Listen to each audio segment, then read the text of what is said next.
অতি দরিদ্র আর গরিব ঘরের মেয়ে আমি। 5 ভাই বোন আর বাবা মা নিয়ে সংসার। আমাদের সংসারে একমাত্র উপার্জনকারী ব্যক্তি আমার বাবা। মানুষের বাড়ি বাড়ি কৃষিকাজের জন্য সহযোগিতা করে থাকেন, অর্থাৎ গরু ছাগলের ঘাস কেটে দেন, বিনিময়ে কিছু টাকা পায়।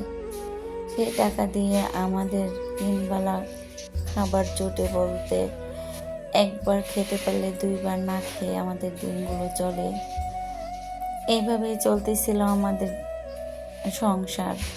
হঠাৎ করে বাবা অসুস্থ হয়ে পড়াতে সংসারটা যেন একদম বসে গেল। মাও যে কিছু করবে সেই উপায় নেই, কারণ মায়ের কোলে ছোট একটি ভাই বুকের দুধ খায়, মাত্র 1.5 বছর বয়স। আর একটা ভাইয়ের বয়স 4 বছর।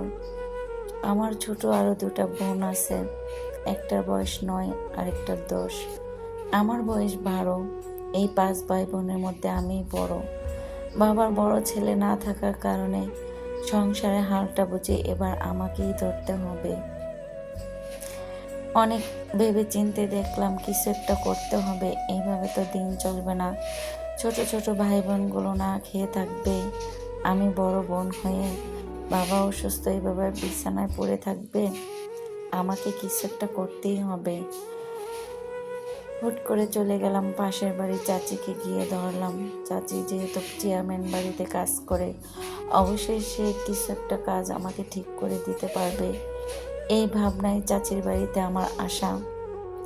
চাচিকে ধরলাম, চাচি আমাকে একটা কাজ ঠিক করে দাও না, তুমি তো চেয়ারম্যান বাড়িতে কাজ করো, অবশ্যই তুমি আমাকে কোনো না কোনো একটা কাজ জোগাড় করে দিতে পারবে।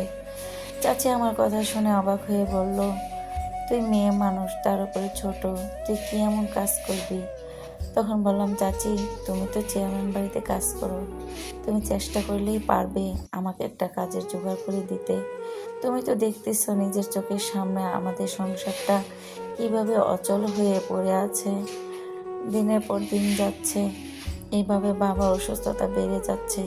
সংসারের হাল এবার আমাকেই ধরতে হবে। চাচি একটা কাজ জোগাড় করে দেও না। চাচি বলে, দেখো কি নাচর বান্দা আমাকে কিভাবে ধরেছে।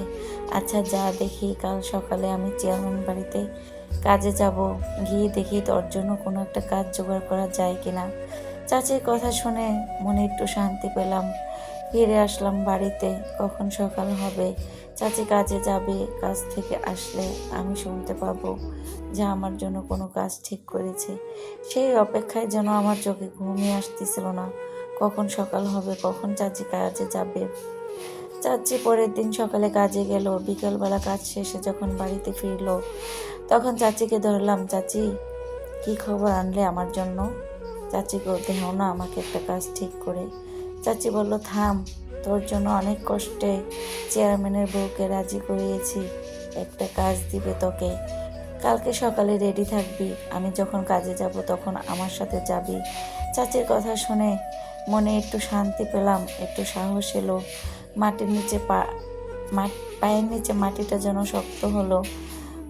দীর্ঘ নিঃশ্বাস ছেড়ে বাড়িতে ফিরলাম। পরের দিন সকালে কাজে যাব এই চিন্তায়।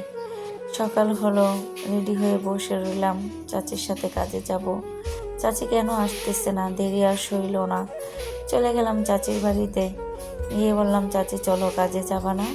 চাচি বলল, ও তুই আসছিস, চল তাহলে যাই। চেয়ারম্যান বাড়িতে যাওয়ার সাথে সাথেই চাচি বলল, তুই একটু বারান্দাতে দাঁড়া, আমি ভিতরে যেয়ে কথা বলে আসি। চাচি কথা বলে আসার পরে আমাকে নিয়ে চেয়ারম্যানের মেয়ের রুমে গেল। গিয়ে চেয়ারম্যানের মেয়েকে বলল, মামুনি, এই হচ্ছে তোমার আজ থেকে নতুন কাজের লোক, তোমার সব কাজকাম ওকে দিয়েই করাবা আজ থেকে। চেয়ারম্যানের মেয়ে বলল, আচ্ছা তাই নাকি, এই তোর নাম কি? আমি বলে উঠলাম, আমার নাম খুশি। বলে, ও আচ্ছা, নামটা তো খুব সুন্দর। এই খুশি, শোন, ওই বারান্দায় আমার জুতা আছে, নিয়ে আয়, মুছে আমাকে পরিয়ে দে। জুতাগুলো মুছে চেয়ারম্যানের মেয়েকে পরিয়ে দিলাম। তারপর তার সাথে স্কুল ব্যাগ কাঁধে নিয়ে, আমি না জীবনে কখনো স্কুলের বারান্দাতে পা দিইনি, আজ এই প্রথম কোনো স্কুলের ভিতরে ঢুকতেছি। কত ভালো লাগতেছে, কিন্তু দুর্ভাগ্যবশত গরিবের ঘরে জন্মগ্রহণ করার কারণে স্কুলে পড়া হয়ে ওঠেনি আমার। যাই হোক, চেয়ারম্যানের মেয়ে বলতেছে, তুই এখানে দাঁড়িয়ে থাকবি, যখন টিফিনের ঘন্টা বাজবে আমার টিফিন নিয়ে ক্লাসরুমে আসবি। কখন যেন সময় চলে গেল, স্কুলের ঘন্টাতে ঘন্টা বেজে উঠল, টিফিনের সময় হয়ে গেল। টিফিনের বাটি নিয়ে চেয়ারম্যানের মেয়ের কাছে গেলাম। চেয়ারম্যানের মেয়েকে টিফিন খাইয়ে অপেক্ষা করতেছিলাম কখন স্কুল ছুটি হবে। স্কুল ছুটি হওয়ার পরে কাঁধের উপর ব্যাগ ফেলে চেয়ারম্যানের মেয়ের পিছন পিছন তার বাড়িতে ছুটলাম। বিকাল হলো, সারাদিন গড়ালো। বিকাল হলো, আমাকে তার বিনিময়ে কিছু খাবার দিল। ও চাচি আবার আগে থেকেই বলে রেখেছিল যাতে আমাকে এই কাজের বিনিময়ে অন্তত আমার ফ্যামিলিকে নিয়ে একবেলা পেট ভরে খেতে পারি, সেই খাবারটা যেন আমাকে দেওয়া হয়। সেই কথা অনুযায়ী আমাকে খাবার দিল। আমার বাড়িতে 5 ভাই বোন আর বাবা মাকে নিয়ে মোটামুটি খেলাম। এভাবেই দিন চলতেছিল। বছরের পর বছর চলে গেল, প্রায় 2 বছর কেটে গেল। আমি চেয়ারম্যান বাড়িতে কাজ করতেছি। আশেপাশে মানুষজন বলাবলি করতেছিল, আই বুড়ো মেয়ে, ঘরে বসে বসে খাওয়ায়, তার উপরে বাবা আবার বিছানায় পড়ে আছে, মেয়েকে বিয়ে শাদী দেয় না। কারণ হচ্ছে আমাদের গ্রামে 14 থেকে 15 বছর হলে বিয়ে দিয়ে দিতে হয়। এর বয়স বেশি হলেই নানান লোকে নানা কথা বলতে থাকে, যেমনটা এখন আমার ক্ষেত্রে হচ্ছে। বাবা এসব কথা শুনে বিছানায় শুয়ে শুয়ে কান্না করতেছিল। মাও এসব কথা সহ্য করতে পারতেছিল না। তারপরে চাচিকে ডাকিয়ে আনলো। চাচির সাথে বাবা পরামর্শ করলো কি জানি না। চাচি চলে গেল বাড়িতে, আর মাকে বলে গেল আমাদের বাড়িতে মেহমান আসবে। সেটা কবে কি আসে বিষয় আমি কিছুই জানি না। 3 দিন পরে শুনতে পেলাম চাচি মাকে বলে গেছে আমি যেন একটু সেজে গুজে পরিষ্কার হয়ে রেডি হয়ে থাকি, বাড়িতে মেহমান আসবে। বাস, আমিও সেদিন আর কাজে গেলাম না। চাচি বলে গেছে ওদিন যেন আমি কাজে না যাই, বাড়িতে থাকি। বাকিটা চাচি দেখে নেবে। যেমন কথা তেমন কাজ। আমিও বাড়িতে রয়ে গেলাম। পরের দিন ঠিকই মেহমান আসলো। আমাকে চাচি ওই মেহমানের সামনে নিয়ে গেল। গিয়ে দেখি বয়স্ক একটা লোক, যার বয়স কিনা আমার বাবার চেয়েও বেশি। লোকটা আমাকে এক ঝলক দেখলো। দেখার পরে চাচি বলল মাকে ভিতরে নিয়ে যাওয়ার জন্য।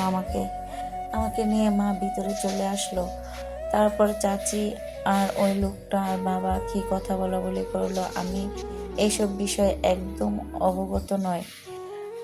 যাই হোক, 1 সপ্তাহ চলে গেল এভাবে। 1 সপ্তাহ পর ওই বয়স্ক লোকটা আর একজন মুরব্বি নিয়ে বাড়িতে আসলো। চাচি বলল আজ তুই একটা শাড়ি পরবি, লাল শাড়ি। আমি বললাম চাচি আমার তো কোনো লাল শাড়ি নেই। চাচি বলল তোর মায়ের দেওয়া যে শাড়ি ওইটা পরবি। পরে মার একটা পুরাতন লাল শাড়ি ছিল, ওইটা পরে ওই লোকটার সামনে গেলাম। যাওয়ার পরে শুনি যে আজ আমার বিয়ে। আমি নিজেও জানি না আর কার সাথে বিয়ে, যে কিনা আমার বাবার বয়সের চেয়েও বেশি বয়স, তার সাথে আমার বিয়ের 3 দিন পর লোকটা চলে গেল। শুনেছি সে নাকি প্রবাসে থাকে। তো আজ এই পর্যন্তই। যারা আগে থেকে চ্যানেলটি সাবস্ক্রাইব করে আছেন তাদেরকে অসংখ্য ধন্যবাদ। আর যারা নতুন শুনতেছেন তারা চ্যানেলটি সাবস্ক্রাইব করে পাশে থাকেন পরবর্তী পাওয়ার জন্য।